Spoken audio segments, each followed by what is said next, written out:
This badge scans every visitor. Once it pings green, you're clear. Yours isn't lighting up. And yet, here I am. My access was authorized this morning. Maybe your reader's behind. Or maybe you're trying to walk. The Metro Data Nexus doesn't announce itself with noise or chaos. It announces itself with control. Rising from the center of the financial district, it looks less like an office building and more like a fortified command center. Glass walls reinforced against impact. Steel beams hidden beneath clean architectural lines. This is not a place people wander into by accident. Inside this building lives the nervous system of the city. Traffic grids that decide when millions of cars stop and move. Water treatment controls that keep hospitals running. Emergency communication lines that never sleep. If this building goes dark, the city doesn't slow down. It stumbles. The lobby is designed to remind you of that power. White marble floors polished to a mirror shine.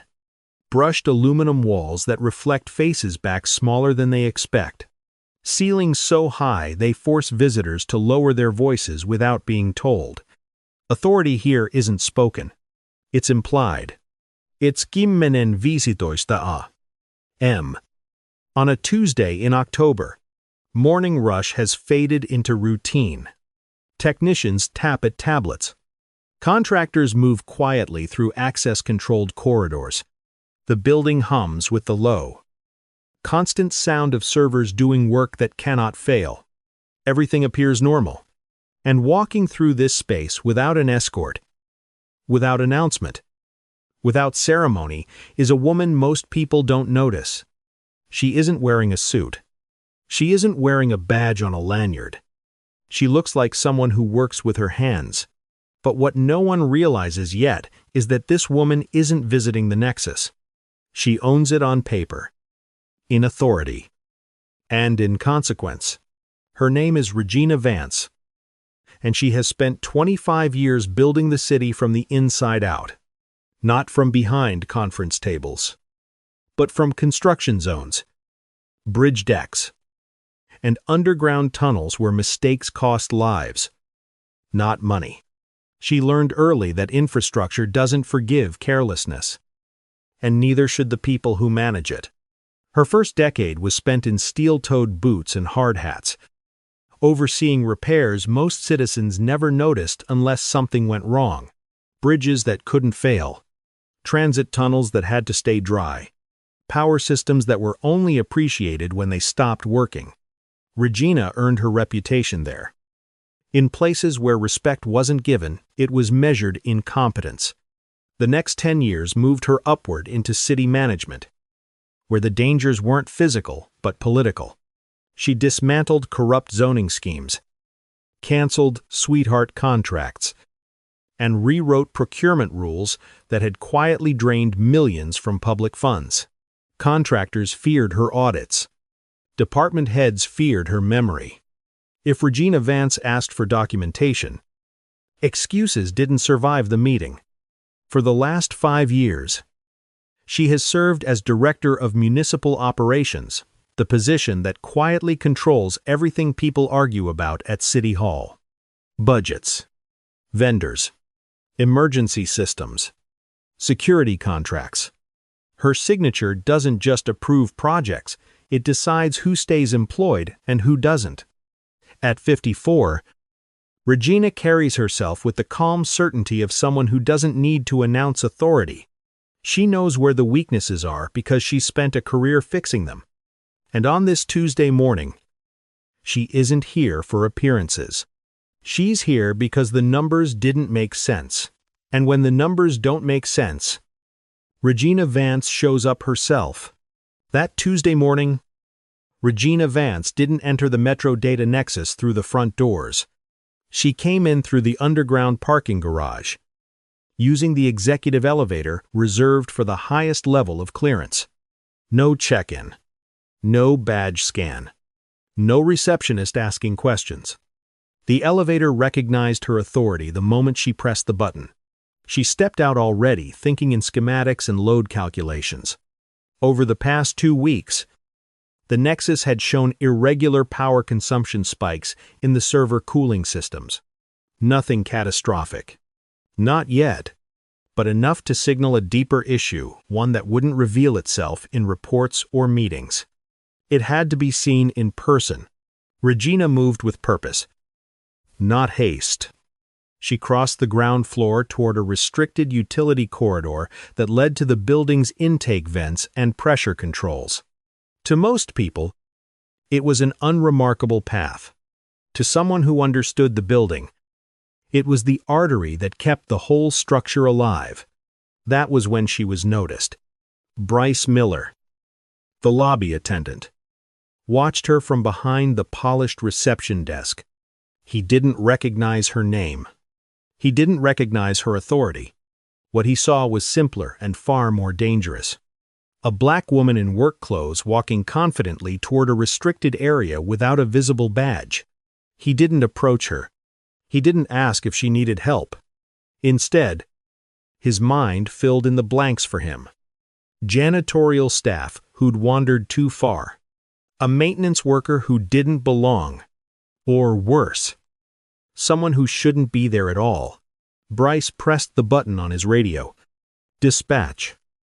This is lobby," he said quietly. "We have an unauthorized individual, female, approximately 50s, heading toward the North Wing utility corridors. No visible credentials." In that moment, without a word spoken to her, Regina Vance was officially classified as a problem. The radio call crackled through the security channel on the third floor. Officer Kyle Dantry heard it and straightened in his chair. An unauthorized individual in a restricted area was exactly the kind of situation that broke the monotony of standing guard in a building where nothing ever seemed to happen. Dantry worked for Iron Shield Security. The private firm contracted to protect the Metro Data Nexus. He wore the uniform tactical vest, heavy boots, radio clipped high on his shoulder. To an untrained eye, he looked every bit like law enforcement. But appearances had always carried Dantry further than qualifications. 3 years earlier, he had washed out of the State Police Academy. The reason wasn't academic. It was temperament. He failed multiple de-escalation evaluations and showed a pattern of escalating minor encounters into confrontations. Iron Shield knew his history when they hired him. They just didn't care. He was big, loud, and willing to take orders without asking why. Dantry grabbed his radio. "Copy. Lobby. I'm intercepting." He didn't walk. He moved fast, taking the stairs 2 at a time, heart rate climbing as his imagination filled in the gaps.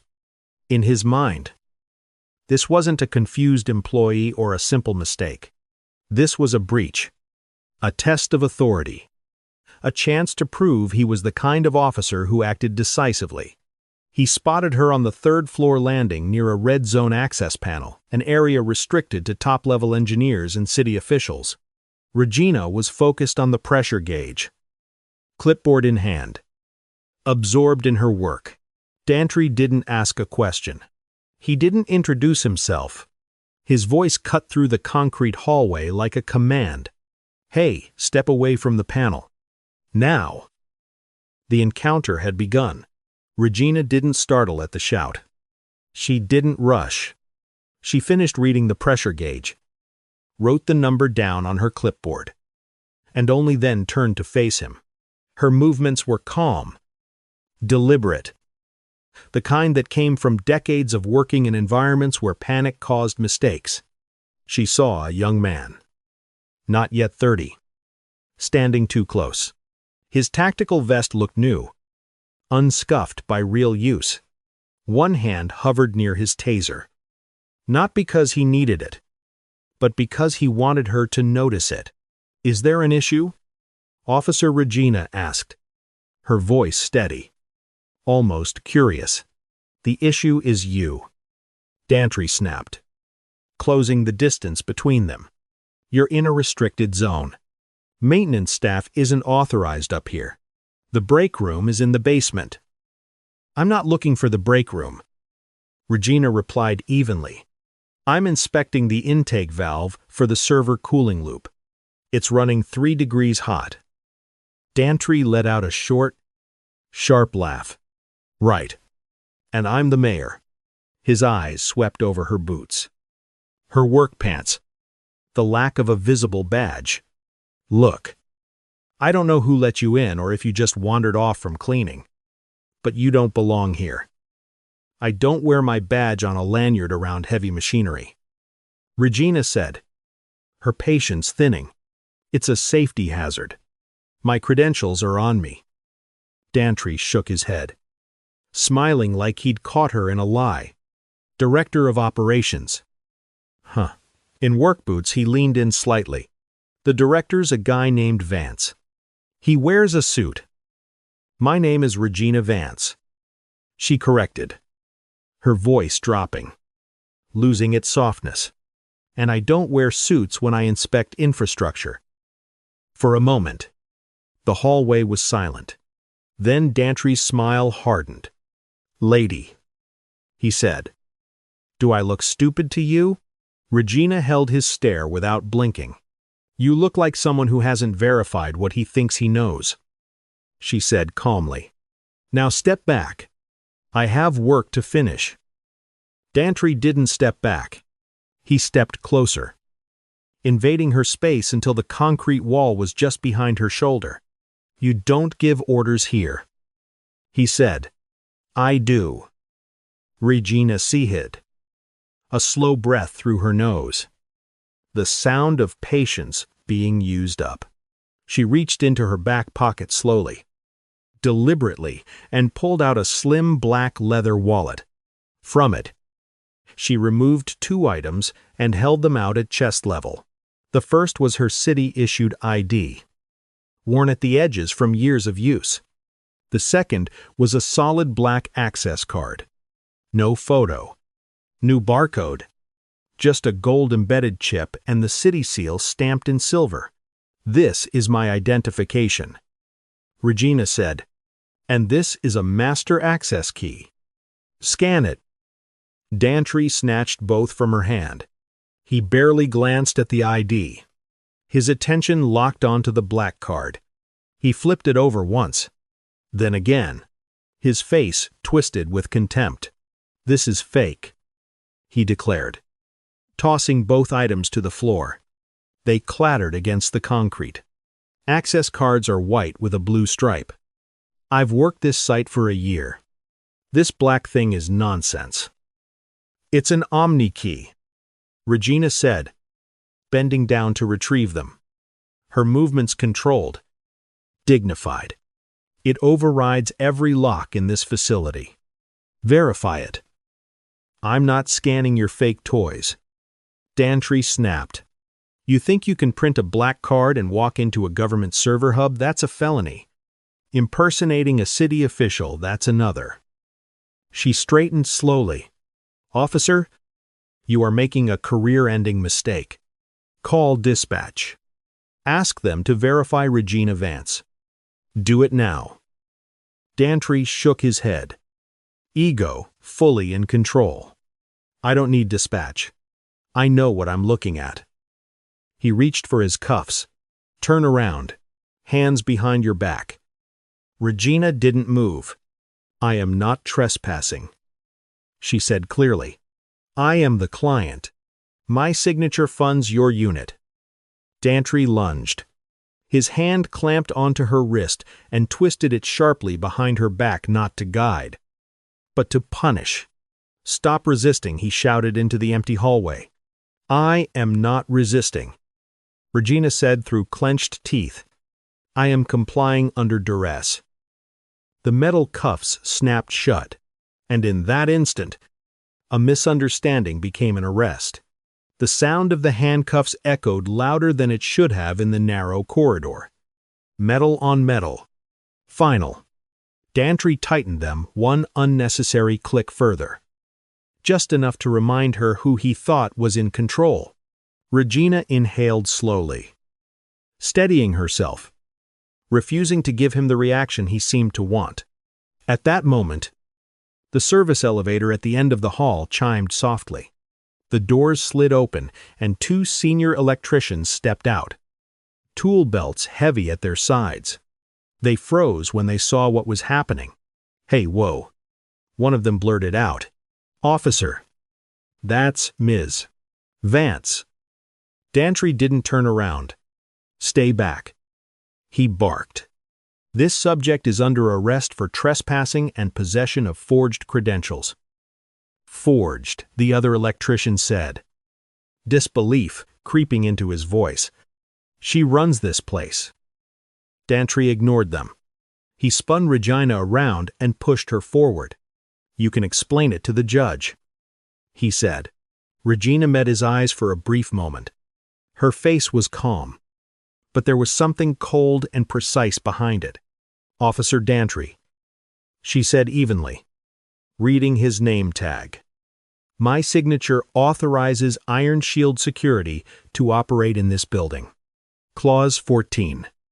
Section B of that contract prohibits detaining city officials without verification. You have just violated it." Dantry laughed as he marched her toward the elevator. "You talk a lot for someone in cuffs." The ride down was silent. When the doors opened onto the loading dock, Dantry paraded her past dock workers, janitorial staff, and technicians loading equipment. Heads turned. Whispers followed. Phones slipped quietly into hands. Regina kept her chin level and her eyes forward. She wasn't panicking. She was recording every detail, the pressure of his grip, the tightness of the cuffs, the time on the wall clock as they passed. 10:42 a.m. Dantry shoved her into the back of the Iron Shield cruiser. "Comfortable?" he asked with a grin. "You have no idea what you've started." Regina said softly. Dantry slammed the door and walked away feeling victorious. The drive to the precinct took just under 20 minutes. Dantry filled the silence by keying his radio, relaying his version of events with growing confidence. A high-level breach attempt, sophisticated forged credentials, a suspect who refused to comply. By the time he pulled into the Sally Port, he had already decided how the report would read. He hauled Regina out of the cruiser and marched her through the secure entrance into the booking area. The precinct was busy, officers moving between desks, phones ringing, the low murmur of routine law enforcement work filling the room. No one paid attention at first. To them, she looked like another detainee. Behind the central desk stood Sergeant Thomas Miller, 58 years old, 28 years on the job, 2 years from retirement. Miller had seen every kind of arrest walk through those doors. He looked up as Dantry approached, irritation already etched into his face. "What do you have?" Dantry Miller asked. "And why is she in cuffs?" Dantry dropped Regina's wallet and the black access card onto the counter. "Trespassing at the Nexus. Claimed to be a city director. Produced fake ID, and this joke of an access card." Miller picked up the wallet first. He opened it. His eyes moved from the worn city ID to the name printed at the top. He looked up slowly. Then he picked up the black card. He didn't flip it. He didn't scoff. He recognized it immediately. Miller's face went pale. The color drained from him so fast it was almost frightening. He stood up abruptly, his chair scraping loudly against the floor. "Dantry," he said quietly, his voice trembling. "Do you have any idea who this woman is?" Dantry scoffed. "Yeah. Some lady who thinks she owns the place." Miller swallowed hard. "That's Regina Vance," he said. "Director of Municipal Operations. The woman who approves this precinct's budget." The room went silent. A phone rang and went unanswered. An officer halfway through a sentence stopped speaking. Dantry laughed nervously. "No. Look at her. She's in work clothes. And that card, it's black. It's fake." Miller's voice exploded. That is a master access key. Unlock her. Right now. For the first time since the arrest, Kyle Dantry froze. His eyes moved from the black card on the counter to Sergeant Miller's face, searching for a hint of exaggeration. A signal that this was some kind of misunderstanding he could still muscle his way through. There was none. Unlock her, Miller repeated. Louder this time. Dantry's hands shook as he stepped forward and fumbled with the cuffs. The metal clicked open. Regina flexed her wrists slowly. Deep red welts ringed her skin where the steel had bitten in. She didn't rub them. She didn't complain. She simply stood straighter. I'm very sorry. Miss Vance. Miller said, his voice thick with dread. I don't know what he was thinking. Regina didn't respond to the apology. Her attention was on Dantry, who now looked smaller than he had an hour earlier, stripped of the confidence that had carried him through the arrest. Call the chief, Regina said evenly, and call the CEO of Iron Shield Security. Tell them to meet me here immediately.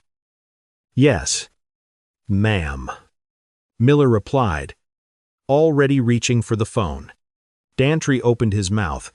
I just needed to verify. You refused to verify. Regina cut in, her voice calm but razor sharp. You assumed. You saw a black woman in work clothes and decided I didn't belong. It wasn't about race. Dantry blurted out. Regina turned fully toward him. Then tell me, she asked quietly, what does authority look like to you? Dantry had no answer. Within the hour, the precinct doors opened again. Chief of Police Marcus Holloway arrived first, his expression hard and unreadable. Minutes later came Robert Sterling, CEO of Iron Shield, pale and sweating despite the cool air. Regina sat in the captain's office with an ice pack on her wrist as the black access card lay on the desk between them, silent. Undeniable. The captain's office felt smaller with everyone inside it. Chief Holloway stood near the window, arms crossed, saying nothing. Robert Sterling sat stiffly in a chair, his expensive suit suddenly looking out of place in a room that smelled faintly of old coffee and disinfectant. Kyle Dantry stood off to the side, his duty belt removed, hands clasped in front of him like a reprimanded child. Regina placed the black access card gently on the desk. Scan it, she said, her voice steady. Sterling hesitated. He pulled a high-level diagnostic scanner from his briefcase, the kind reserved for executive audits and system overrides. His hands were trembling as he swiped the card. The scanner chimed 3 clean, melodic tones. The screen flashed green. Access granted. Level 10. Global override. User Vance. Regina. Sterling closed his eyes. It's real, he whispered. Of course, it's real, Regina replied. I issued it to myself 3 years ago. She turned to Chief Holloway. Officer Dantry detained me without verification, used excessive force on a compliant subject, and ignored multiple opportunities to de-escalate. This happened in a facility I manage, under a contract I authorized. Dantry stepped forward, panic creeping into his voice. She didn't look like a director. The words hung in the air. Regina turned slowly. And what? Exactly does a director look like, she asked. Someone who never leaves their office, someone who doesn't know how their own systems work. Dantry's mouth opened, then closed. Regina faced Sterling next. Your company was trusted with municipal security because of my signature. That contract includes mandatory credential verification before detainment. Your officer failed catastrophically. Sterling leaned forward. Miss Vance, we can handle this internally. We'll fire him. Retrain the unit. No. Regina said simply. The trust is broken. Regina didn't raise her voice. She didn't need to. Iron Shield security is no longer fit to protect city infrastructure. She said, you placed an officer with a documented history of aggression into a high-security environment and failed to train him to recognize the very leadership he serves. Sterling's face went gray. The contract is worth $12 million a year, he said weakly, as if saying the number out loud might change her mind. It was worth $12 million. Regina corrected. It's void effective immediately.